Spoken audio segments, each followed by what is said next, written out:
अगर इस सेशन के दौरान ये बिल पास नहीं हो सकता है, नहीं हो रहा है, जो लगता है नहीं होने वाला भी है, तो अगला एक सेशन रह गया, फिर सरकार की मियाद भी पूरी होती है। तो देखते हैं क्या होता है। अगर सरकार देर ना करे तो इस एम्बिग्यूटी को जितना जल्दी हो सके इतना इसको दूर करे, ताकि जो मायूसी फैल गई है आवाम के अंदर, जिस पहाड़ी तबके के अंदर, वो जल्द अज जल्द दूर हो सके। वरना मैं समझूंगा कि हमारे साथ खिलवाड़ हो गया। ये पूछना चाहता हूँ बीजेपी के जो नेता हैं या लीडरशिप है या सरकार इस वक्त जो चल रही है जनाब अलजी साहब की ज़ेर क़यादत में, वो बताएं ना दूध की नदियाँ किधर बह रही हैं, किस जगह आई? वो पीर पंचाल से निकल के नीचे जा रही हैं, या ये चनाब वैली से आ रही है, या उसको कोई जो जो जो दरिया बह रहे हैं उसी में चली गई है? किधर गई वो? रिक्रूटमेंट तो हुई नहीं। शराब के ठेके बाहर के लोगों को, सैंड बजरी के ठेके बाहर के लोगों को, ब्यूटिफिकेशन जो जम्मू में हो रही है बाहर के लोगों को, जो लेबर लाई जा रही है वो बाहर के लोग आ रहे हैं। अब बताओ, जो छोटा मोटा काम काज था वो कहा जा रहा है कि बाहर के लोग आके कर रहे हैं, तो फिर यहाँ क्या हो रहा है? ये जो ब्यूरोक्रेट्स हैं, ये तो सिर्फ देखिए यहाँ का लोकल कोई डिप्टी कमिश्नर नहीं लग पा रहा है, मुश्किल से लगता है तो उसे 2 साल पूरे नहीं होने दिए जा रहे हैं। कोई एसएसपी लगता है उसको विदिन 2 ईयर्स उसको हटा दिया जा रहा है। आप देख रहे हैं अवामी लहर न्यूज़ और मैं हूं शाहनवाज। आज की खास मुलाकात में हमारे साथ मौजूद है एडवोकेट एमआर कुरैशी जी, जो कि फॉर्मर एमएलसी भी रहे हैं। जिस तरह से आप सब जानते हैं, कुछ देर पहले एक डिमांड जो है ज़ोरों शोरों से उठी थी पहाड़ी कम्युनिटी के द्वारा, जिसमें उनकी डिमांड ये थी कि हम लोग जो है, हम भी जो है पलायन एक जगह से दूसरी जगह करते हैं और हम लोग भी जो है एसटी जो है डिज़र्व करते हैं। तो उसके बाद जो है एक बिल जो है बनता है और वो बिल जो है फाइनल स्टेज पे अटक जाता है, वो बिल जो है पास नहीं हो पाता है। और भाजपा के द्वारा ये कहा जाता है, जो कांग्रेस है वो बिल जो है पास नहीं होने दे रही है, कांग्रेस जो है इसमें अड़चन बन रही है। इसी सब पे बातचीत हमारे साथ करेंगे। सर स्वागत है सबसे पहले हमारी चैनल में। शुक्रिया शुक्रिया शुक्रिया। सर क्या कहना चाहेंगे, अब जो बिल है फाइनल स्टेज पे अटका हुआ है? देखिए, मैं आपकी इस चैनल के माध्यम से आपका शुक्र अदा करता हूँ कि आपने इस बर्निंग टॉपिक पर मुझसे बात की। देखिए, ये एक दरीना डिमांड थी पहाड़ी तबके की जी।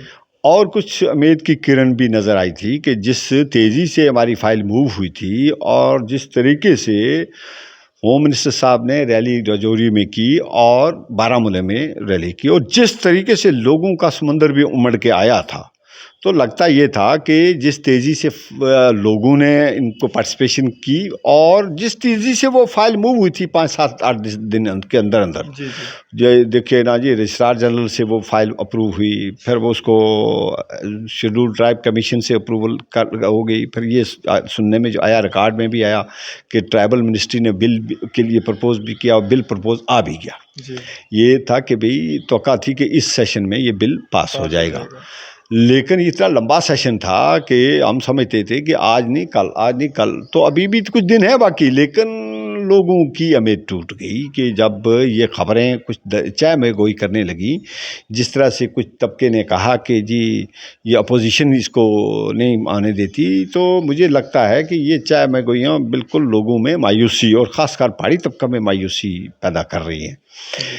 इसलिए कि सरकार अगर प्रायोरिटी पर किसी भी बिल को देखना चाहे या पास करना चाहे तो प्रायोरिटी में कर सकती है, इसमें कोई दो नहीं। सरकार अगर चाहे तो ऑर्डिनेंस निकाल सकती है बिल के इसके सेशन के बाद। तो अगर प्रायोरिटी हुई देखते हैं। अब मुझे लगता है कि सरकार की प्रायोरिटी कुछ और है।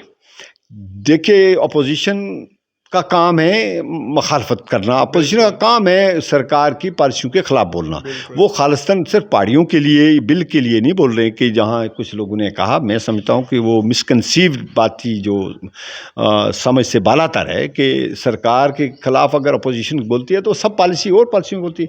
वो समझ में भी आता है कि वो जेपीसी की डिमांड कर रहे हैं, सरकार जेपीसी बनने नहीं देती, तो इसलिए शायद वो अपोजिशन और का पर ये सारा शिफ्ट करके ये कहना चाहते हैं इस पोजीशन चलने नहीं देती। तो क्या इसी सेशन के दौरान बाकी बिल नहीं पास हुए? जम्मू एंड कश्मीर के लिए अप्रोप्रिएशन बिल पास हुआ और दूसरे भी 2-3 बिल हैं वो पास हुए। अगर ये प्रायोरिटी में देखा जाए तो पास होना चाहिए था, क्योंकि इस वक्त UT of Jammu and Kashmir जो है वो डायरेक्ट कंट्रोल में है यूनियन ऑफ इंडिया के। तो रेस्ट ऑफ द मुल्क में, रेस्ट ऑफ द यूटीज़ में, रेस्ट ऑफ द स्टेट्स में जो नेशनल लेवल की रिजर्वेशन है, उस नेशनल लेवल की रिजर्वेशन 4 तरह की है। एक है शेड्यूल ट्राइब की, दूसरी है शेड्यूल कास्ट की, तीसरी है ओबीसी की, और चौथी जो है ओवर एंड अबव है इकोनॉमिकल वीकर सेक्शन की। तो फिर ये यहाँ लागू क्यों नहीं? जी। अब 6 महीने की जो एक्सटेंशन दी गई है जस्टिस जीडी शर्मा कमीशन को, तो उसमें कहा गया कि 50% एरियाज़ को जो रिपोर्ट आई है कि उसको कट किया जाएगा और कुछ इलाके नए एक्सक्लूड किए जाएंगे। जी। हम कहते हैं कि अगर आप इस तरह की ये पॉलिसी रखेंगे तो ये तो विद इन यूटी चलेगी ये रिजर्वेशन, लेकिन अगर आप नेशनल लेवल पर लाएंगे तो ये परसेंटेज भी रखेंगे तो फिर कहाँ से आप देंगे? पहाड़ियों को भी तो कहाँ से देंगे, गद्दियों को तो कहाँ से देंगे, गद्दा ब्राह्मण को तो, या पाडरियों को, या दूसरे कोली वगैरह जिनको डाला, या और आप ओबीसी को भी देना चाहते हैं। लिहाजा जितना जल्दी हो इस अभाम को, इस एम्बिग्यूटी को जल्दी दूर होना ये तभी मुमकिन हो सकता है जब बिल सामने आए, बिल पास हो, वो एक कानून बने, कानून का मसौदा बनेगा तो पता चलेगा ना कि भाई इसमें क्या है, हम इससे पहले क्या कह सकते हैं। तो अगर इस सेशन के दौरान ये बिल पास नहीं हो सकता है, नहीं हो रहा है, जो लगता है नहीं होने वाला भी है, तो अगला एक सेशन रह गया, फिर सरकार की मियाद भी पूरी होती है, तो देखते हैं क्या होता है। अगर सरकार देर ना करे तो इस एम्बिग्यूटी को जितना जल्दी हो सके इतना इसको दूर करे, ताकि जो मायूसी फैल गई है आवाम के अंदर, जिस पहाड़ी तबके के अंदर, वो जल्द अज जल्द दूर हो सके। वरना मैं समझूंगा कि हमारे साथ खिलवाड़ हो गया। और क्योंकि जिस तरीके से लोगों ने जोश व खरोश से पार्टिसिपेशन की थी होम मिनिस्टर साहब की रैली में, कश्मीर में भी और जम्मू के इस रजौरी में, तो वो लगता था कि जल्दी ये इस मसले को पाया तकमील तक पहुँचाया जाएगा। अब क्या मंशा है सरकार की, मैं तो कह नहीं सकता, सरकार का कोई बयान आया भी नहीं। तो जो ये लगता है कि ये बर्डन शिफ्ट करने की, कि नहीं जी अपोजिशन नहीं होने दे रही है, तो ये इससे कोई मामला हल नहीं होना। हमें हल चाहिए, हमें हल चाहिए। किस तरह से निकलता है ये हम अपोजिशन से तो इस वक्त मांग नहीं रहे। हम तो कह दें कि सब पार्टियां, अगर कोई जो पार्टी हमारी अपोज करेगी हमारे इस बिल को, तो हम उसके लिए अपने प्लेटफॉर्म पर बात करेंगे।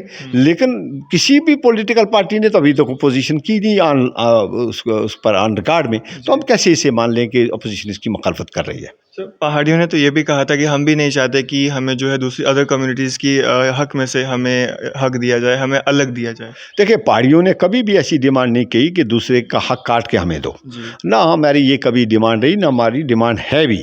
हम ये कहते हैं अवर एंड अबव, आप उनके राइट को प्रोटेक्ट रखो और हमें अवर एंड अबव उसमें से दो। अब शेड्यूल ट्राइब कोई ये हरफ आखिर तो है नहीं, ये कुरान की आयत नहीं, या गीता का श्लोक नहीं, या ग्रंथ का वो श्लोक नहीं कि ये बदला ना जा सके। अब देखिए ना, यहाँ ये कंटिन्यूस प्रोसेस है, ये इसमें तबकात आते रहेंगे, जाते भी रहेंगे, एक्सक्लूड भी होंगे, इंक्लूड भी होंगे। और जिस तरीके से आप दो तबके और हमारे साथ इंक्लूड हो रहे हैं, तो हम कहेंगे नहीं जी हमें पहले दो, उनकी क्यों दे रहे हैं? ये कोई बात ना हुई, ना हम कहते हैं, ना उनको कहना चाहिए, ना किसी को। ये गलतफहमी पैदा कर दी गई थी। हो सकता है कुछ उसके पीछे पॉलिटिक्स हो, वो गलतफहमी पैदा थी। तो वो जब कुछ वफूद जो है दूसरी बरादरी के गए गुजरन बकरवाल के, तो वहाँ होम मिनिस्ट्री ने, ऑनरेबल होम मिनिस्टर साहब ने इसको कहा, क्लैरिफाई किया। अब उसके बाद वो भी चुप है। अब बाहर तो आए कानून, कानून का मसौदा तो बने।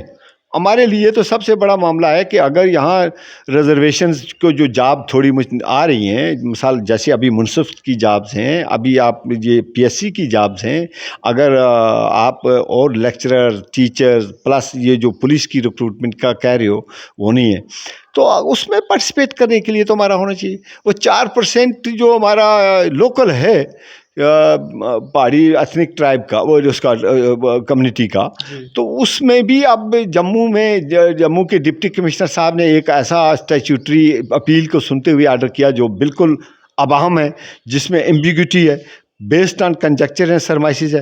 किसी भी अपीलेट अथॉरिटी को इस तरह से गवर्नमेंट को नहीं लिखना चाहिए क्लैरिफिकेशन के लिए।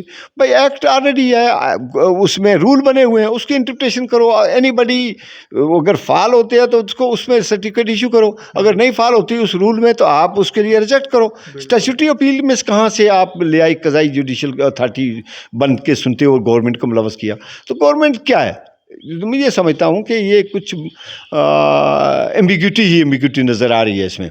अगर ये चाहेंगे सरकार ने खुद ना पैदा करे, सरकार चाहे जितनी क्लैरिटी से हमारी फाइल मूव हुई है उस क्लैरिटी से इसको पाया तकमील तक पहुँचाए। पहुँचा यहाँ ये इस तरह के मामलात बिल्कुल अवाम पसंद नहीं कर रही। बिल्कुल पहाड़ी तबका के लिए एक जो उनके असासात मजरू हुए हैं, उनके जज्बात भी मजरू हुए हैं। हम समझते हैं कि जितना जल्दी हो सके इस बिल को पास किया जाए, इस बिल को पाया तकमील तक बनाया जाए, इसकी कानून बनाई जाए, इसको मसौदा कानून को पास करके नोटिफिकेशन निकाली जाए, ताकि पता लगे कि हाँ जी हमारी सरकार वेलफेयर स्टेट है और हमारे लिए वेलफेयर के काम किए। तो हमें तो लगता था कि जल्दी होगा, लेकिन देर हो गई। ये मायूसी की बात है। कुरैशी साहब, आम जनता परेशान है और कहा यह जाता है कि जो जम्मू कश्मीर है इसका उपयोग जो है एज अ टेस्ट लेबॉर्ट्री किया जाता है, जिसमें तरह तरह के एक्सपेरिमेंट्स किए जाते हैं और उन एक्सपेरिमेंट्स का क्या असर आम जनता पे होगा ये चीज़ नहीं सोची जाती। देखिए ये बात दुरुस्त है कि यहाँ पहला तजर्बा तो किया गया जब इंटरनेट क्रब लगा 5 अगस्त को। उसका तजर्बे का बाकी जगहों पर भी जब रेस्ट ऑफ द कंट्री में भी हालात बने, अब पंजाब में, कभी दूसरी जगह हाथरस में आगे पीछे हो रहा है। देखिए दूसरा तजर्बा यहाँ पर हुआ कि जब भाई आप कोई भी रिक्रूटमेंट एजेंसी ले आते हो तो उस एजेंसी को ले आ रहे हो जो ऑलरेडी ब्लैक लिस्ट है रेस्ट ऑफ द कंट्री में, 3-4 स्टेट्स में वो ब्लैक लिस्ट है, उसको आप यहाँ ठेका दे रहे हो रिक्रूटमेंट का। फिर एक रिक्रूटमेंट की उस रिक्रूटमेंट में भी स्कैंडल निकल गया, वहाँ लोगों को इन्वॉल्व हैं, अरेस्ट हैं, कुछ लोग और भी हैं, बड़े बड़े लोग हैं, औलाद तो है। अब फिर उसी कंपनी को दे रही हो दोबारा रिक्रूटमेंट की। तो जो पढ़ा लिखा नौजवान है जिसने मेहनत की है उस प्रोसेस में 4-4 साल से अवेटेड था।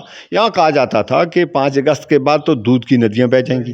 वो कहाँ है नदियाँ? मैं पूछना चाहता हूँ बीजेपी के जो नेता हैं या लीडरशिप है या सरकार इस वक्त जो चल रही है जनाब अलजी साहब की ज़ेर क़यादत में, वो बताएं ना दूध की नदियाँ किधर बह रही हैं, किस जगह आई? वो पीर पंचाल से निकल के नीचे जा रही हैं या ये चनाब वैली से आ रही है या उसको कोई जो दरिया बह रहे हैं उसी में चली गई है?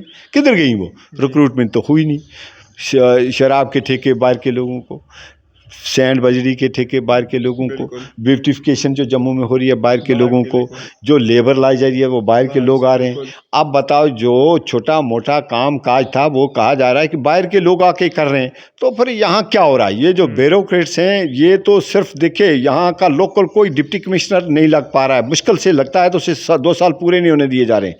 कोई एसएसपी लगता है उसको विदिन 2 ईयर्स उसको हटा दिया जा रहा है। तो यहाँ लोग बोला, हम नहीं कहते कि नहीं लगे, देखिए प्रोसेस है लगाएं, लेकिन आप ये कौन सा भरोसा ले बैठे हो उन लोगों पे जिनको यहाँ की टोपोग्राफी का पता नहीं, जो लोग अभी यहाँ की कल्चर ज़बान और उससे वाकफ़ नहीं, उनको तो 2 साल लग जाते हैं उस टोपोग्राफी को समझने के लिए, उनको उसके इलाके की मजाज, लोगों के मजाज को समझने में टाइम लग जाता है। तो आप डिप्टी कमिश्नर की पोस्ट, एसएसपी की पोस्ट को फिलअप कर रहे हो और डायरेक्टली उन अफसरों को दो ना जो 5-5 7 साल से यहाँ सबॉर्डिनेट काम किया, लेकिन आप डायरेक्टली उठाते हो, सिफारिश के बेस पे उसको लगाते हो। यहाँ तो बिल्कुल आदमी निराला है। यहाँ तो लगता है कि कोई रूल ऑफ लॉ तो लगता नहीं, सिर्फ ये रूल ऑफ लॉ है, कोई बोले तो ईडी, कोई अगर खिलाफ बोले सरकार के उसके लिए एनआईए, जो उसके बाद एफआईआर लगा दो जी। ये सवाल नहीं है। सवाल ये होने चाहिए कि सरकार को अपने बलबूते पर चलना चाहिए, सरकार को डेमोक्रेटिक प्रोसेस से चलना चाहिए। डेमोक्रेटिक प्रोसेस यहाँ है नहीं। देखिए इलेक्शन असेंबली के हो नहीं रहे, कभी एक तरह का दावा किया जाता, कभी दूसरी तरह का दावा किया जाता, कभी कहा जाता डिलिमिटेशन की बात करेंगे, डिलिमिटेशन पूरी हो गई, अब कहीं दूर तक कोई नज़र नहीं आता। अगर मैं समझता हूँ कि आप पंचायत के इलेक्शन आ गए, अगर वहाँ भी रिजर्वेशन के लिए हमारी सीटें सारी की सारी रिजर्व में, हम ये समझते हैं कि सरकार ने अगर पंचायत के इलेक्शन करवा लिए थे, डंडोरा पीटा, आपने बीडीसी के इलेक्शन कराए, डीडीसी किए, फिर यूरोपियन यूनियन को लाया, अभी भी आप G20 या कुछ वो ग्रुप ला रहे हो, तो क्या आप असेंबली के इलेक्शन क्यों नहीं कराते हो? असेंबली के इलेक्शन भी मैं समझता हूँ कि हमें डिमांड नहीं करनी चाहिए जिस तरह हमारे कुछ नेता कर रहे हैं। पार्टियों के बड़े बड़े नेता, मैं नाम नहीं लूँगा, इसलिए कि अगर यूटी के अंडर आप इलेक्शन करोगे भी तो क्या मिलना है? आपकी औकात क्या रहेगी? आपका प्रोटोकॉल क्या रहेगा? वही केजरीवाल साहब की तरह, केजरीवाल तो फिर वहाँ दिल्ली में है तो वो उनकी नेशनल मीडिया है, दूसरा हमें तो कोई सुनेगा ही नहीं। यहाँ हमें तो पहले हमारा खोया हुआ वकार वापस मिलना चाहिए। जो वकार हमसे खो गए वो वापस आए। हमें तजर्बे नहीं चाहिए यहाँ, ये यूटी के तजर्बे, ये असेंबली के तजर्बे, फिर उसके बाद आप करोगे, फिर रेक्टिफिकेशन कराओगे, कभी कुछ करोगे। भाई असेंबली के इलेक्शन जितने जल्दी हो सकते हैं इतने करो। आप क्यों इससे डर रहे हो, इलेक्शन क्यों नहीं करवा रहे हो आप? तो मैं समझता हूँ कि यहाँ देखिए लूली लंगड़ी सरकार जो हो ना इलेक्टेड, वो बेहतर होती है गवर्नर राज या प्रेसिडेंट रूल से। लगाओ नहीं ये प्रेसिडेंट रूल अगर यूपी में बिहार में लगाओ ना, तब पता चले कि अगर मध्य प्रदेश में दूसरी जगह ये तजर्बे क्यों हो रहे हैं जम्मू एंड कश्मीर में। मैं समझता हूँ डेमोक्रेसी के नाम पर ये इस तरह के तजर्बे बिल्कुल डेमोक्रेसी के हक में नहीं है। लोगों का दिल जीतना है, अगर दिल की दूरी और दिल्ली की दूरी अगर प्राइम मिनिस्टर साहब दिल्ली के लाल किला से कहते हैं तो वो ग्राउंड रियलिटी पर दिखनी चाहिए। आवाम पर यकीन करें, भरोसा करें। देखिए इस भरोसे का तभी मुमकिन हो सकता है जब हमारा खोया हुआ वकार वापस आए और ट्रस्ट जो हमसे हो गया, डेफिसिट हो गया, वो बहाल किया जाए। तो मैं तो ये समझता हूँ। सर पहाड़ी कम्युनिटी के लिए क्या अंत में मैसेज देना चाहेंगे जिनके बीच में अभी बहुत ज़्यादा निराशा है? देखिए मैं पहाड़ी कम्युनिटी के लिए ये गुजारिश करूँगा, मैं अपने आप से अकेले में जो मेरी गुजारिश ये रहेगी कि हमें अपने भरोसे को कायम रखना चाहिए, भरोसा टूटना नहीं चाहिए। मायूसी है, उस मायूसी के लिए हम मिल के सारे अपील करते हैं कि जितना जल्दी हो सके इस बिल को पाया तकमील तक पहुँचाएँ ताकि हमारी डेवलपमेंट भी एट पार हो सके, हमारा जो खोया हुआ, हमारा जो हम पिछड़ापन था वो बराबर आगे निकले, हम भी compete करें। देखिए उस इलाके से जहाँ बॉर्डर पे क्रॉस फायरिंग होती रही है पिछले 40, 50, 60, 70 सालों में, वहाँ जो जोग्राफिकल आइसोलेशन है हमारी बड़ी बुरी है। हमारा जो पिछड़ापन है वो बहुत हम पीछे रह गए हैं। आप अगर इकोनॉमिक कंडीशन हमारी देखें, आप हमारी जोग्राफिकल कंडीशन को देखें तो हम बड़े बैकवर्ड और पिछड़ेपन में चले गए हैं। बैकवर्डनेस हमारी इतनी हो गई है पीछे कि हम अब कम्पीट ही नहीं कर पाएंगे। तो लिहाजा मुझे लगता है कि हम किसी का हक के ख़िलाफ़ नहीं, हम कहते हैं हमारा हक हमें दो और जल्द दो, जितना जल्दी हो सका हमें मिलना चाहिए। लेकिन इत्तेहाद और इत्तेफाक से पहाड़ी कम्युनिटी को इतना जल्दी भी अपने हौसले छोड़ने नहीं चाहिए।